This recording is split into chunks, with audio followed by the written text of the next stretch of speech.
The strength of a nation's currency is based on the strength of that nation's economy. And the American economy is by far the strongest in the world. Accordingly, I have directed the Secretary of the Treasury to take the action necessary to defend the dollar against the speculators. I have directed Secretary Connally to suspend temporarily the convertibility of the dollar into gold or other reserve assets, except in amounts and conditions determined to be in the interest of monetary stability and in the best interest of the United States.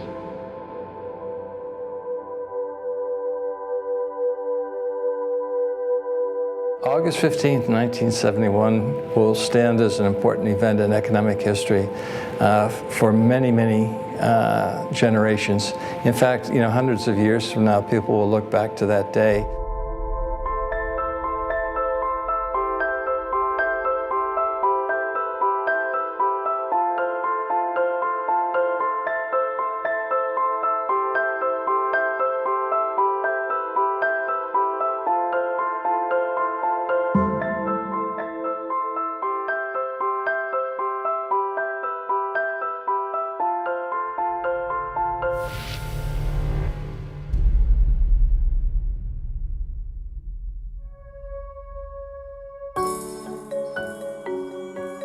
The sun rises today as it has a million times before. Commuters wake up and travel to their offices to begin the day's work. Farmers tend to their crops. Construction workers build new infrastructure. Today is a day like any other. Or is it? In 2008, the world experienced one of the greatest financial turmoils in history. Markets around the world started crashing, and major financial institutions, once thought to be invincible, started showing signs of collapse. Governments responded quickly, issuing massive bailouts and stimulus packages in an effort to keep the world economy afloat. And it worked. The global economy recovered much quicker than most predicted, and soon it was back to business as usual. And yet, something still isn't quite right. A growing sense of unease fills the population. In the world of finance, indeed, in all facets of modern life, cracks have started to appear. There's angst out there, and I think if you talk to people on the street today, they would tell you, I don't know what's causing all this, but this just doesn't feel normal to me. The government's running $1 trillion worth of deficit. Why isn't the economy improving? The government's going to spend almost $3.7 trillion. Why don't I have a job? Why is the unemployment rate at 9%? And I even think that number's understated. A lot of people are feeling unsure about the world today, concerned that something terrible is waiting in the wings. We're told that the global financial crisis of a few years ago has been fixed. But what if the crisis isn't the cause of the angst so many of us feel, but rather the symptom of a much deeper problem?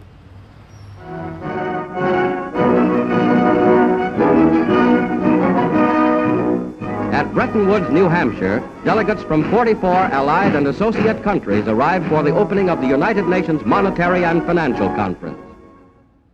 Our story begins in 1944. With World War II coming to an end, the Allied nations met at Bretton Woods, New Hampshire, to create a new financial system which would stabilize the world once the war ended. With America poised to enter a golden age of prosperity, the U.S. dollar was chosen as the world's reserve currency. The Bretton Woods system was created after the Second World War at the Bretton Woods Conference in New Hampshire. And rather than using gold as the means of exchange between countries, as was the case under the old gold standard, the dollar was going to be used. The dollar was chosen because back then it was as good as gold. Under this new system, countries agreed to fix their currencies to the U.S. dollar, and the U.S. dollar would be tied to gold at a price of $35 per ounce. This meant that countries around the world could trade their currencies for U.S. dollars, which they could then exchange for gold. This created a system where all currencies were essentially backed by gold. To avoid the logistics of shipping physical gold across the world, when countries did exchange their currencies for gold, it was usually stored safely in the U.S. Under the Bretton Woods system, you could exchange your currency or your dollars for gold. Now, it only applied to foreign countries and central banks. And we began to run budget deficits. We were running the Great Society program under Lyndon Johnson, and we were fighting a war in Vietnam. And all of a sudden, we were running these deficits, and countries were changing their dollars, and they said they wanted gold. And it began with the French, and then it started to spread.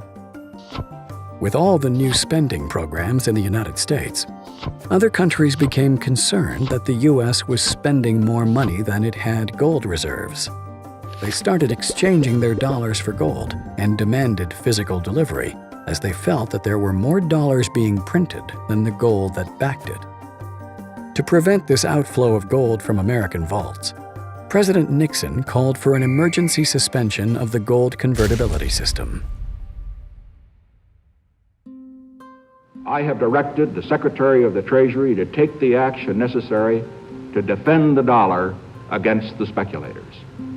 I have directed Secretary Connally to suspend temporarily the convertibility of the dollar into gold or other reserve assets. All of the problems that we see today in the monetary system are a direct result of the decision made in August 15th, 1971, to abandon a fixed link back to gold.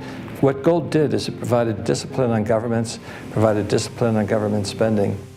Under the old system, if you ran a budget deficit, then what would happen is gold would flow out of your country until there was a balance again.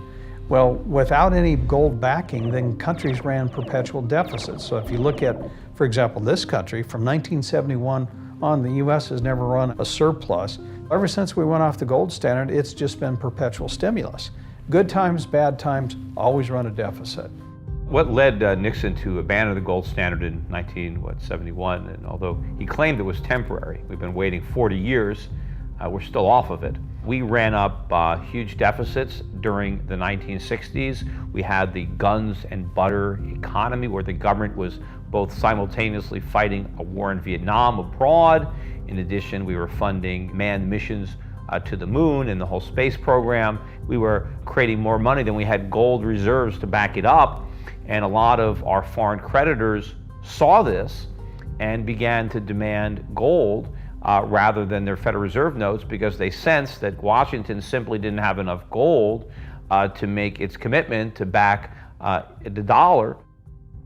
By removing the link between gold and the U.S. dollar, President Nixon created a system where all currencies were backed by nothing. This is what is known as a fiat currency. Fiat currency is currency that's backed by nothing except government promises. The word fiat is a Latin word, and it basically means currency that's circulating by force.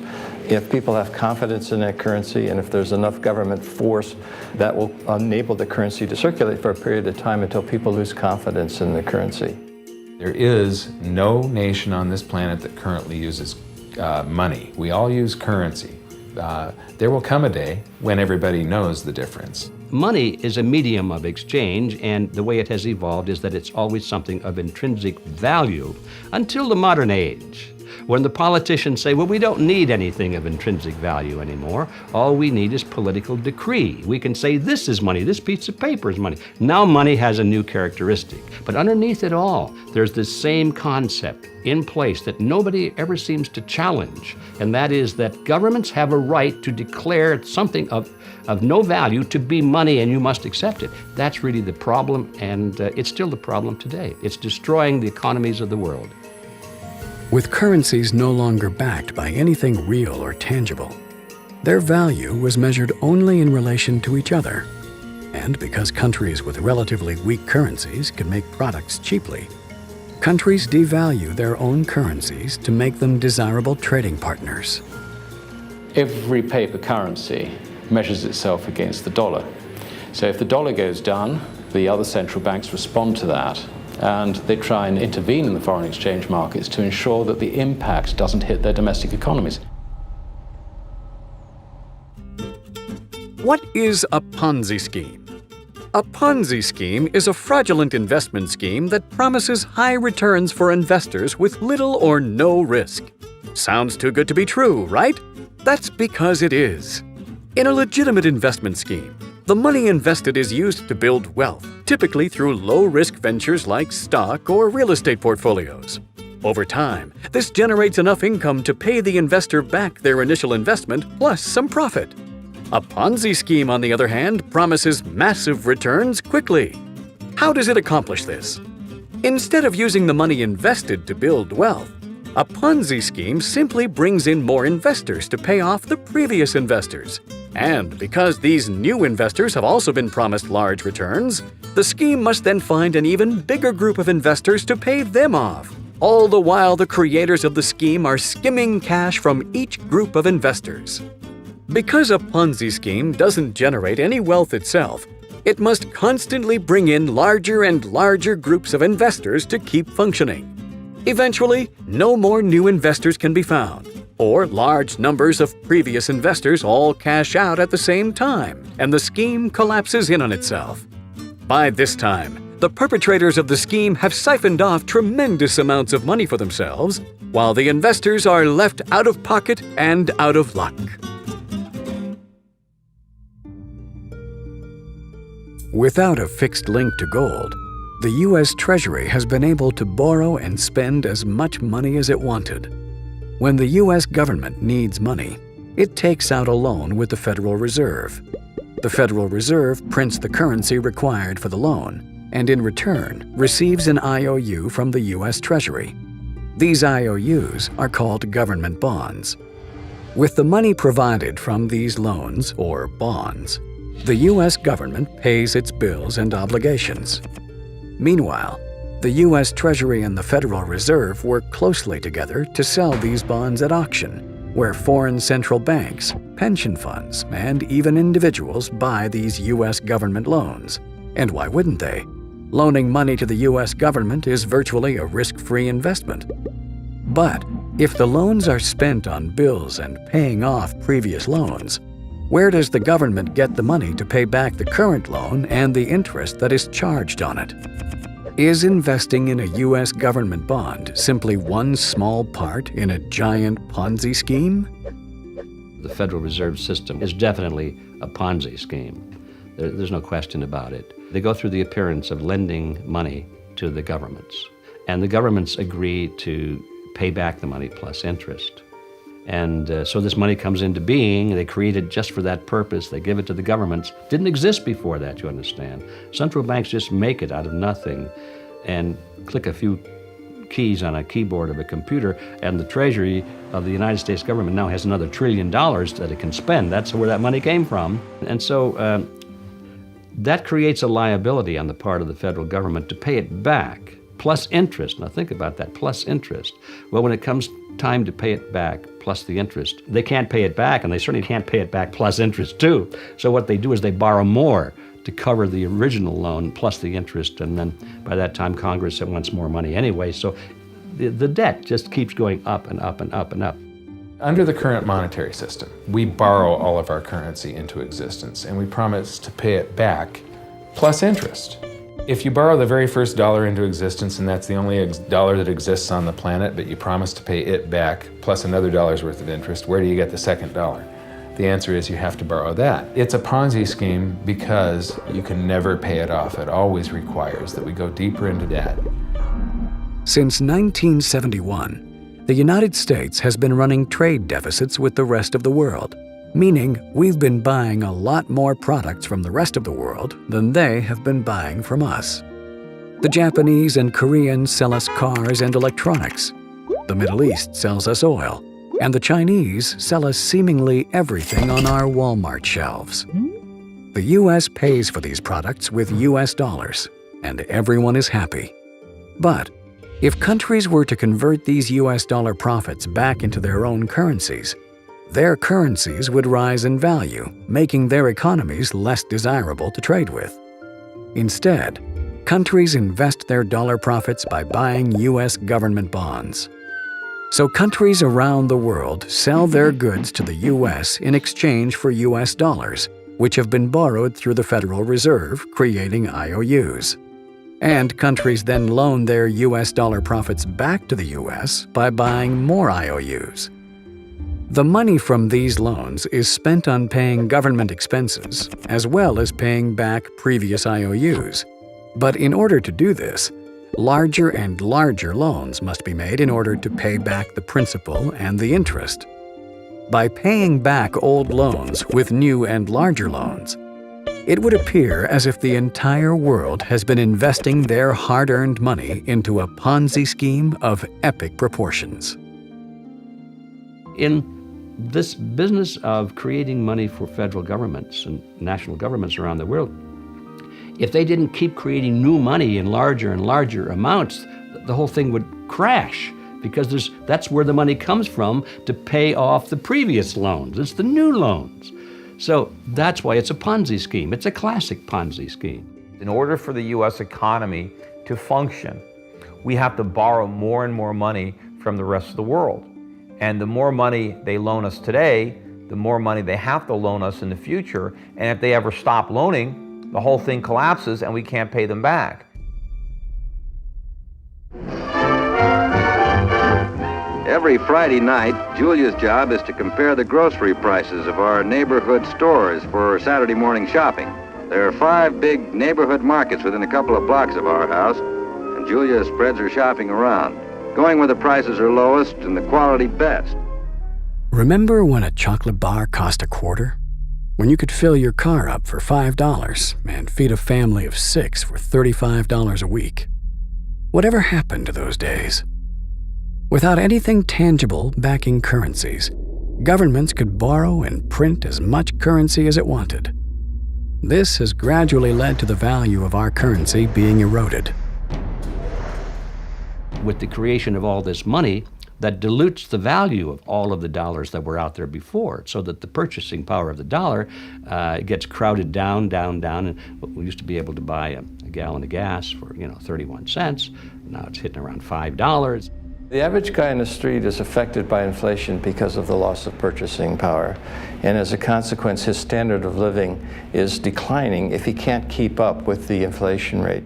In many measures of a standard of living, Americans today are actually worse off. You can take my grandparents. My grandmother never worked, despite the fact that my grandfather was a carpenter. And they had 8 children. Could a carpenter, somebody without even a high school diploma, just working in a blue-collar job, support a wife and 8 kids today? Not a chance. With inflation rising faster than incomes, people were forced into more and more drastic measures to maintain their standard of living.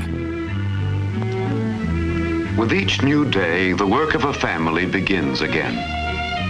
When we went off gold backing of the dollar, what used to happen prior to that is the husband went to work, the wife stayed at home, raised the family. Because of inflation in the 70s, the wife went to work. So now you had 2 incomes that were necessary to produce and buy the same goods and services. In the 90s, we stopped saving. The savings rate basically got down to 0 because people were spending. They couldn't save in order to buy the same goods and services.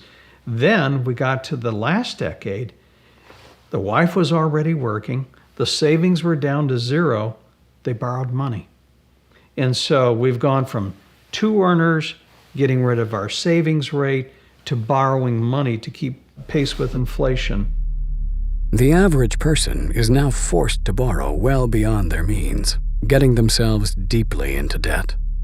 At first, this was to maintain a nice standard of living, but slowly, it has become necessary just to survive. By printing so much currency and devaluing it so heavily, it would seem that governments are essentially levying a hidden tax on their people. Central banks try to say that 2% or 3% inflation is a good thing, and they make that a target. Well, it's still a tax. Why is 2% inflation or 3% inflation better for the country than no inflation? You'll be told, of course, that it's better than deflation, and you'll be told that people like to feel that their money or their jobs or their wages are going up by 2%, at least it's something. Well, in fact, that 2% is robbery, and what they get is going down by that amount. We are experiencing inflation these days. I mean, yeah, they say the CPI is up whatever it is, 2 or 3%. I mean, anybody who's alive knows that inflation is well beyond that, probably running double digits. The purchasing power of the average person has been deteriorating drastically. But in order to disguise this, governments have been skewing the figures in their reports to make it seem as if inflation is much lower than it really is. There is this curious distinction made, which most people don't understand, between core inflation and headline inflation. The core inflation is the basic 2% target, which doesn't matter. And the headline inflation is once you include all such of things like energy prices and sudden tax rises and the rest. Well, the inflation rate is skewed. They use all kinds of contrivances to make the inflation rate look lower than what it really is. If the U.S. government were using the same CPI model that they did when President Carter was in the White House in the late 1970s, the inflation rate today in the United States would be 9 or 10%. That's how badly the currency is being debased. Now, the reason why they do that is there are a lot of inflation-adjusted responsibilities that the U.S. government has to pay out money to, for example, people on the Social Security system on an inflation-adjusted basis. If they keep the inflation rate low, according to their own statistic, that means they're paying out less. That means the government budget deficit is less. A thriving metropolis, Toledo is one of the world's greatest glass processing centers. In Akron, the state's 5th largest city, that story deals primarily with rubber. Akron is the rubber manufacturing capital of the nation and the world. Her very name is synonymous with rubber. In a global economy where currencies are measured only against each other, countries are able to artificially lower the value of their own currency, making their industries more competitive. A country with a weak currency can make products cheaper, causing entire industrial centers to move overseas. This effect has been seen countless times in cities around the world, some of which still haven't recovered from the loss of their industrial base. I think the guy on the street he's kind of frustrated. They go, gosh, I went to college, I don't have a job, I can't get a job, I spent all this money, I've got student loans, it's costing me more to live. The Fed is telling me there's no inflation, yet I go to the store and I see the price of milk going up, eggs, meat. I pull into a gas station, it's costing me more for gas. They don't really understand how all this affects them on a personal level. And that's why I think they're frustrated, because there isn't an educational system that explains that, look, when you print money, when you have nothing backing it, and when you debase it, you have all the side effects that you see. Higher inflation costs, corruption, cronyism, all the things that have been in headlines that we've seen over the last 4 or 5 years. The protest movements are an interesting phenomenon. A lot of people are terribly upset with Wall Street. They're upset what's happening to their purchasing power. They're upset with the news that they hear of the fact that the executives of these giant banks are getting $1 million bonuses at the same time they're dipping into the pockets of the taxpayers to get all this bailout money. And so they're angry. Unfortunately, people are demonstrating against the crisis, the economic crisis, and yet at the same time they're demanding more welfare, they're demanding more medical benefits, they're demanding more state control and regulation of their lives, they're demanding more money being created and pumped into the society. They don't realize that those are the very things that have brought them onto the street in the first place in their anger. While the person on the street is struggling to get by, we're told that what we're experiencing is a typical recession. Why then does this current crisis feel different to previous economic recessions? This is far from typical. I think this is the end game. I think what we're experiencing now are the pains of the 40-year experiment in fiat currency coming to an end, and it is an absolute failure, not only for America, but for the entire world. Up until 2008, we've been borrowing more and more money to maintain our standard of living. Are we now at the point where we're maxed out and cannot take on any more new debt? What we're seeing today is deleveraging. at all levels of society. I mean, consumers are maxed out. Each succession that we had in the economy, when we went through this boom and bust period, we'd go through a bust, they would reinflate again, the economy would start up again, but we kept piling on levels of debt. And finally, we reached the point where you just can't pile any more debt. Banks are no longer willing to give out credit so freely, and many people are more concerned with paying off existing debt as opposed to taking on new debt.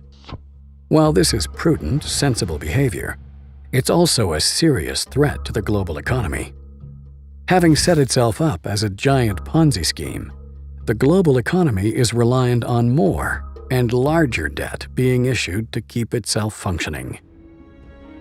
If you try to just live within your means and get by with just the amount of dollars that we have today, paying the interest on them collapses the currency supply. And so we continually have to borrow more units of currency into existence every month than we extinguish by paying off debt.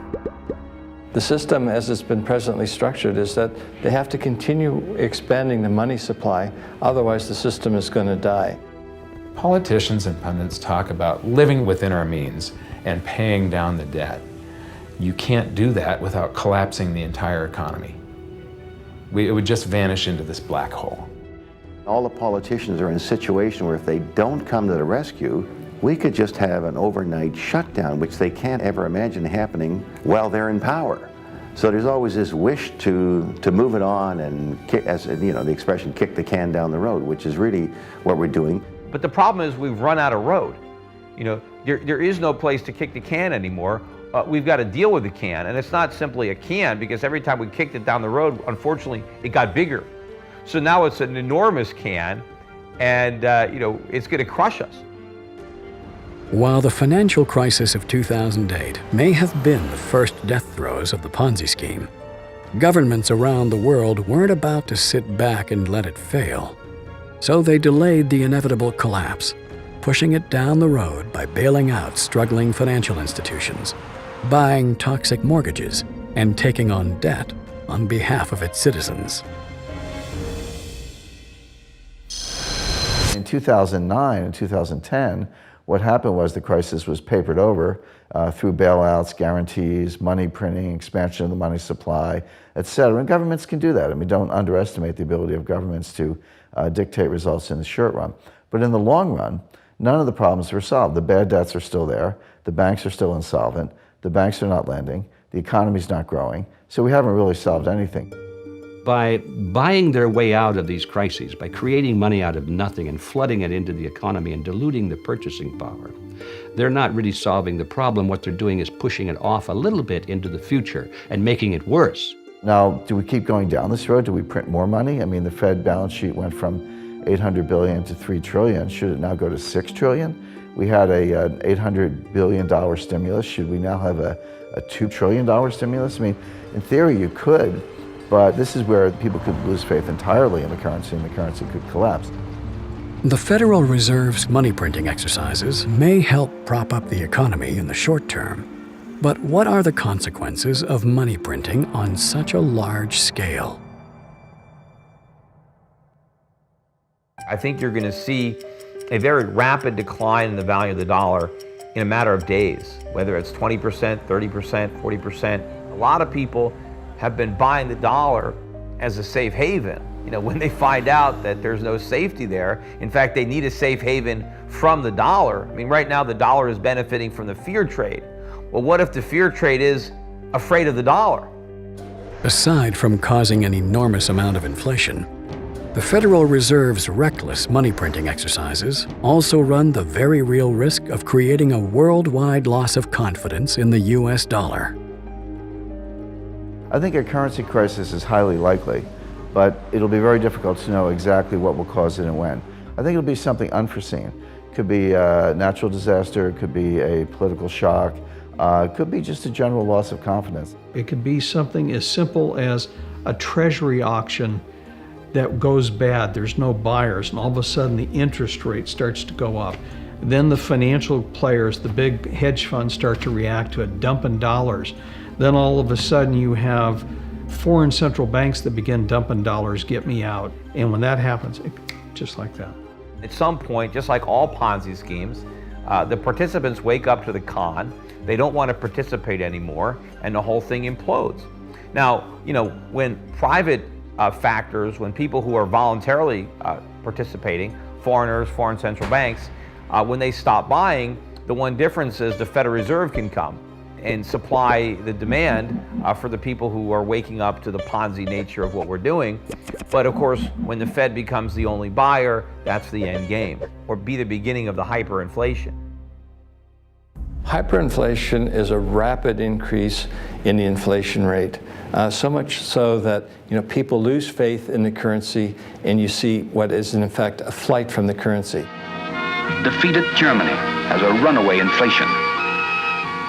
In Germany, the mark becomes so worthless, it is used to paper walls or to light stoves. What happens is the government spends so much money, forcing it to borrow. It gets to the stage where it's borrowing more money than the market is willing to lend to it. The central bank then steps in and turns that government debt into currency. The great question is, and I don't know the answer, is at what level of inflation, 5%, 10%, 15%, 20%, do you start to panic? All I know is when that level comes, everybody panics together.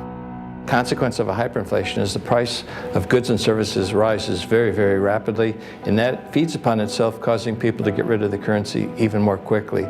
So you then have a situation where people go out and they buy things just to get the hell out of paper money. And paradoxically, that then starts driving and accelerating demand for paper money because they want more paper money to go and buy things. So you have this situation where the value of paper money starts collapsing in advance of its issue. In everyday life, you'll be scrambling from day to day to get tangible things. If you're thinking of buying 1 can of tuna, you're going to buy 2 because you know that tomorrow or even later on that day or the next hour, that can of tuna is going to be costing you more.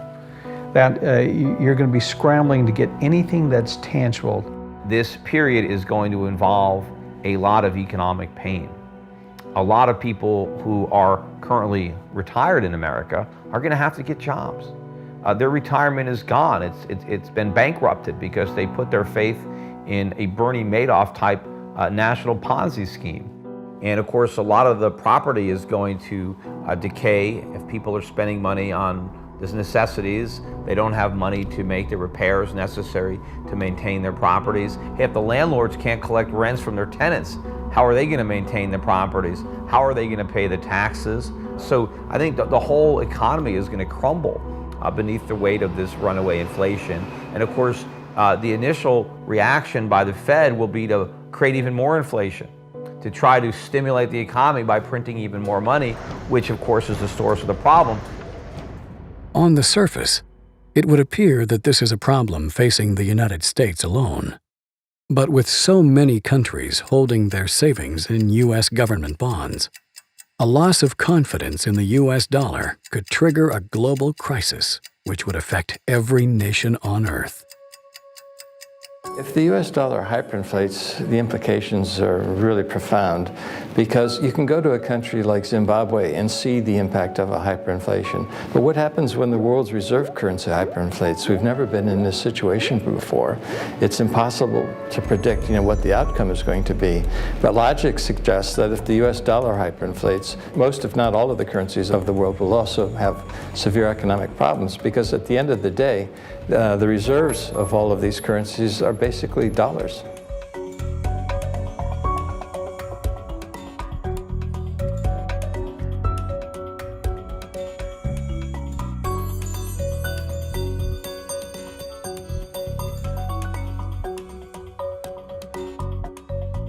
There have been dozens and dozens of currency collapses since the end of the Second World War, and they all result from the same thing, bad policies, bad management. And the U.S. right now is pursuing bad policies. Central bank is doing a bad job managing their currency. And as a consequence, it's inevitable that the dollar is going to collapse. It's on this road that I call the fiat currency graveyard. The markets, the private sector, however you like to decide it, people, they suddenly sort of move in a herd instinct, they suddenly sort of understand things. And this can happen overnight. I mean, it really can. So the timing of this is, I think, very difficult, if anything, impossible for us to say. But I would point out that there is the danger that, I use a metaphor, one morning we will wake up and find that we are in a very different world. It may not be one morning, it may be a week, a month, I don't know. But when it happens, I think it'll happen quite quickly, and we won't really be able to predict when. Hyperinflation may be one of several scenarios facing the world today. But history has shown us that whenever a nation tried to run its economy using an artificial fiat system, the end result is always the same: disaster. There is a proven 100% failure rate. There is no exception to this. Fiat currencies always fail. And then 40 years ago, we tried this grand experiment where all the world's currencies became fiat at the same time, when we ended the Bretton Woods system. The world is going to have to extricate itself from this monetary system based on the dollar, because if you want to back your currency, you have to back it with something. You can't back it with nothing. I always think of that old Superman movie where the first one where Lois Lane, she falls off the top of the building and Superman catches her. And he says, "I got you, don't worry, I got you." And she says, "Well, you got me, who's got you?" Well, that's the dollar. Who's got the dollar? It's not Superman. The dollar can't fly on its own. The dollar used to be backed by gold. It was gold that had the dollar. It's like everybody has tethered their ships to the Titanic of currencies. And so we're all going to go down. If there is a loss of confidence in the US dollar, and I think there will be in this decade, it's happened before, it'll just be history repeating, then we'll probably have to go back to something that will instill confidence. And what instills confidence is gold. The only real solution is to go back to a real sound currency. Real money with something behind it. It doesn't have to be gold or silver, but historically that has always been what societies have chosen through trial and error. They've tried this, they've tried that. They always wind up with gold or silver. I think that probably is a clue that it's not a bad way to go. With all the uncertainty facing the world today, a return to a gold-backed economy would seem logical. So how come there isn't so much as a discussion about such a return? The answer is as simple as it is alarming. The people at the top, the ones who have been benefiting from the current Ponzi system, don't want the ride to end. Many now believe the price of gold and silver have been artificially suppressed to make it seem less desirable as a unit of global exchange. What governments try to do is to maintain a low gold price, because by doing that, it makes the dollar look worthy of being the world's reserve currency, when in fact we know the dollar is not worthy of that esteemed position because it's being so badly mismanaged by the United States. Groups like the Gold Anti-Trust Action Committee, or GATA, have been tracking what they believe is the deliberate suppression of gold and silver prices through a variety of dubious means. In 12 years, we've amassed nothing but evidence that supports the manipulation of the gold price. But it'd be like talking about a murder trial when the jury would say guilty beyond a reasonable doubt, but you're going to have to present each point of evidence and how it all fits together. There are numerous methods that they use to suppress the price of gold. Some are harder to prove than others, but some of them are fully reported, and that's central bank sales. Between 1999 and 2002, the Bank of England foolishly sold a massive amount of Britain's gold reserves at an average price of $275 an ounce. The proceeds were spent buying euros and US dollars. The governments of Canada, France, and Switzerland, among others, were also sellers of their gold around this time. We know that the central banks used to sell 400 tons every year. Well, why were they selling 400 tons? Obviously, it was the dumbest decision anyone could have made in the decade. By far the dumbest. But they did it every year, sell 400, sell 400. I mean, now, gold goes from 300 to 1,600, almost 1,700. Why were you selling the gold? Because they were trying to keep the price down. So it was a coordinated thing to keep everyone focused on believing in currencies. Alan Greenspan, in testimony to Congress, admitted that they were manipulating the price of gold when he said, "The world's central banks stand ready to lease gold in increasing quantities, meaning they were already doing it, should the price of gold rise, meaning the target was to suppress the price of gold. So they were already doing it, and their target was to suppress the price of gold. He admitted it in testimony to Congress. Although central banks are able to sell off their country's gold holdings legally, they may have also been suppressing the price of gold using some other rather questionable means.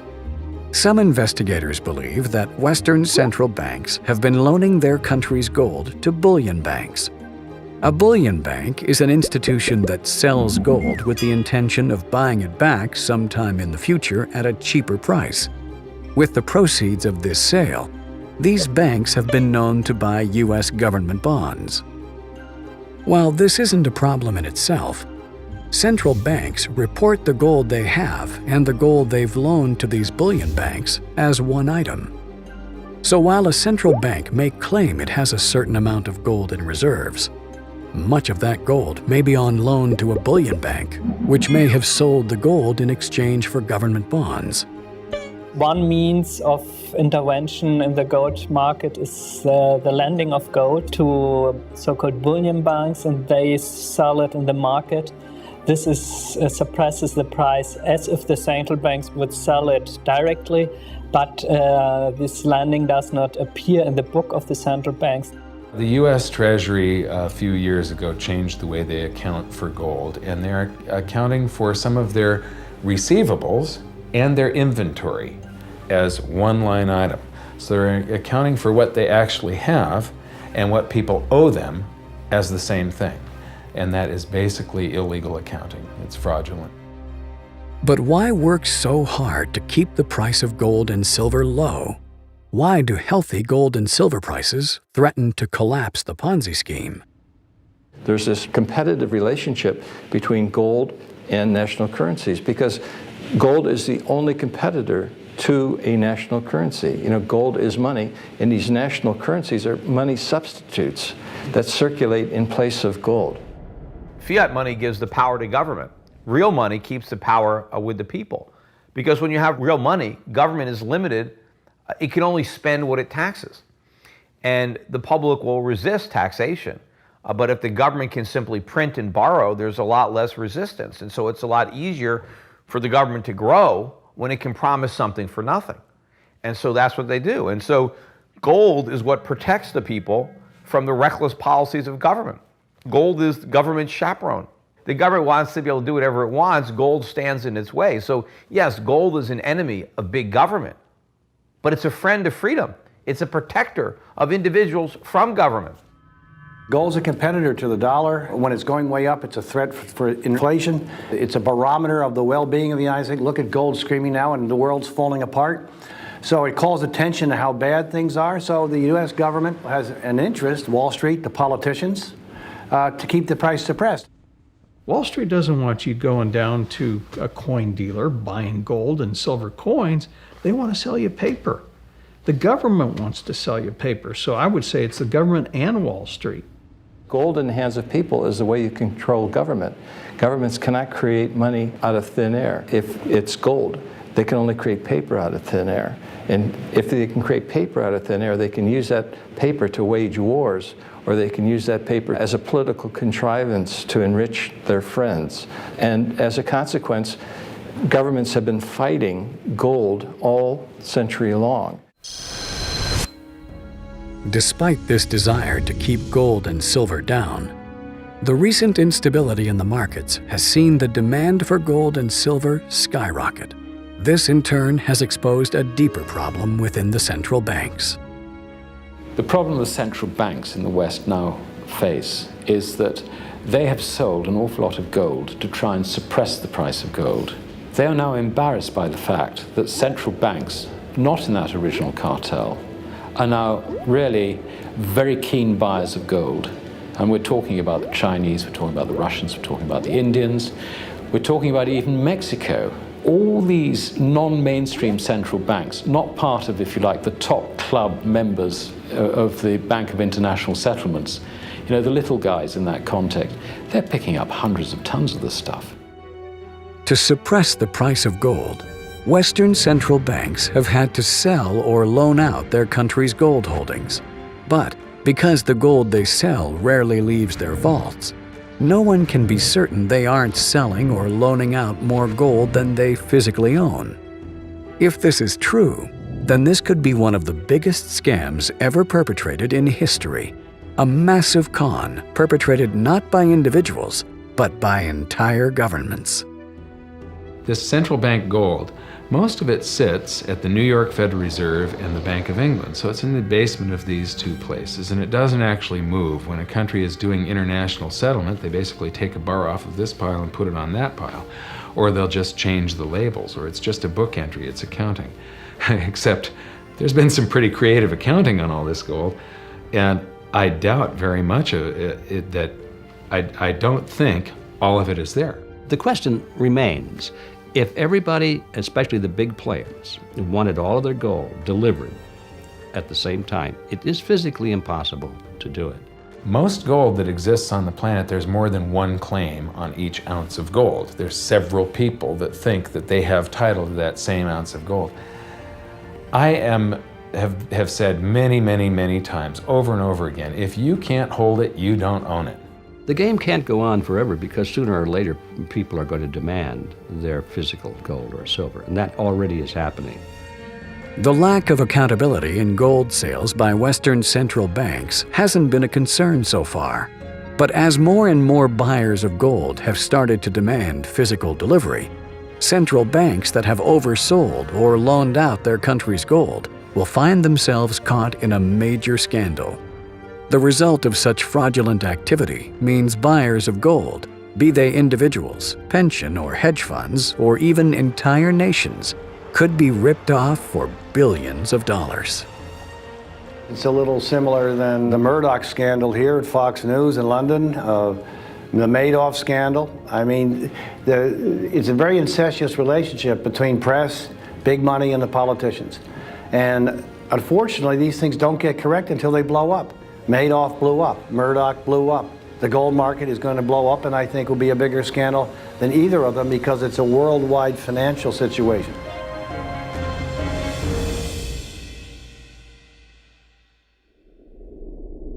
The only trick that the politicians in power today know, and the central bankers, the only trick they know is to create more money out of nothing, to inflate the currency.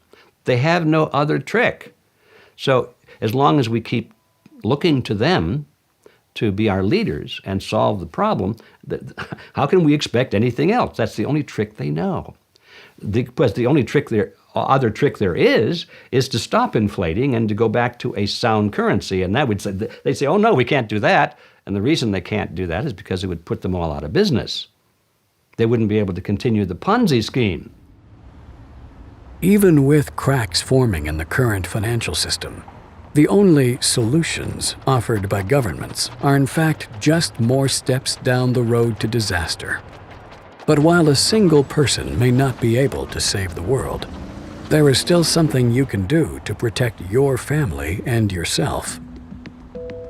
You cannot turn to a Ponzi schemer and ask him to run a real business because he doesn't know how.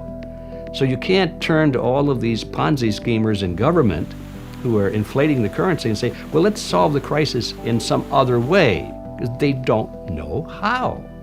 So the solution is to quit depending on the same people with the same mentality to solve our problems. If governments won't go back on a gold standard, individuals can go back on the gold standard all by themselves. Politicians can create fiat money at will. That's why it's fiat. So why would you want to put your faith in that? Put your trust in politicians and bureaucrats and central bankers when you could just have something real that has intrinsic value, that is scarce, and that is going to remain scarce. Would you rather have gold or a fiat currency? And we see what's happening in the world, and obviously people are starting to figure out that gold is likely to sustain its value way more than a piece of paper is.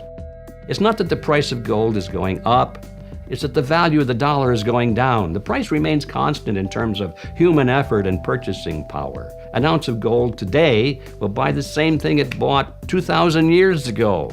An ounce of gold today is approximately takes so much human effort to get out and refine the same human effort that it took to do certain things 2,000 years ago. It's the human effort equation that maintains stability. How much effort does it take?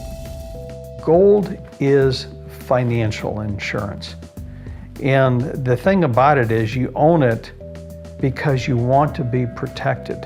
And you just have to have it if you want to have or sleep at night, because there's nothing else. If some catastrophic event happens, and we've seen them, how are you going to be protected?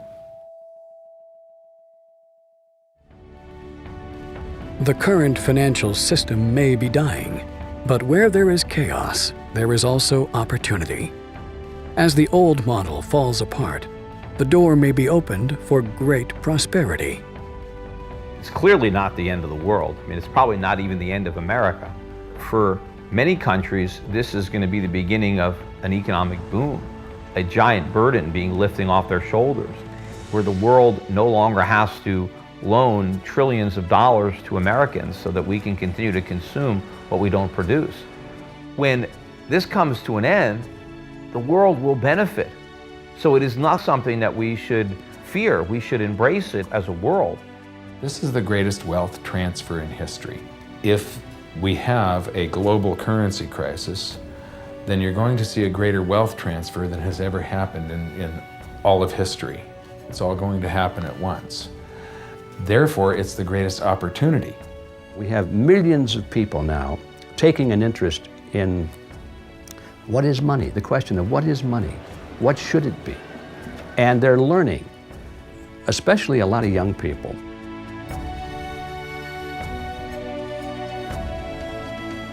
The sun will rise tomorrow, as it has a million times before.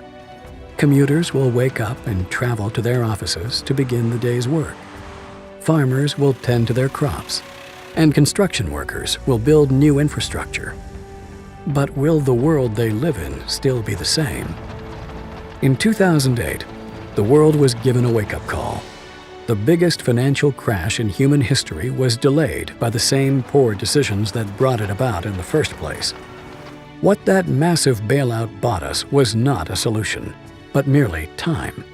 Time for the people responsible to wring the last few dollars out of a dying system. But also, for those able to see the cliff edge approaching, time to protect themselves and their families from the imminent plunge. And in the end, that time may prove to be the most valuable commodity of all. There are these brief moments in history where the safe haven asset for the last 5,000 years simultaneously becomes the asset class that has the greatest single potential gains in purchasing power. We're in one of these cycles right now where money is the best investment. Get out of currency, buy money, and you're probably going to be able to buy a whole lot more stuff later. But the best thing that people can do of all is really to take on their own responsibility for getting financially educated. This is the most important thing. Don't let the banks and the brokerage houses and other people guide all of your decisions. Find out what's going on for yourself. Empower yourself.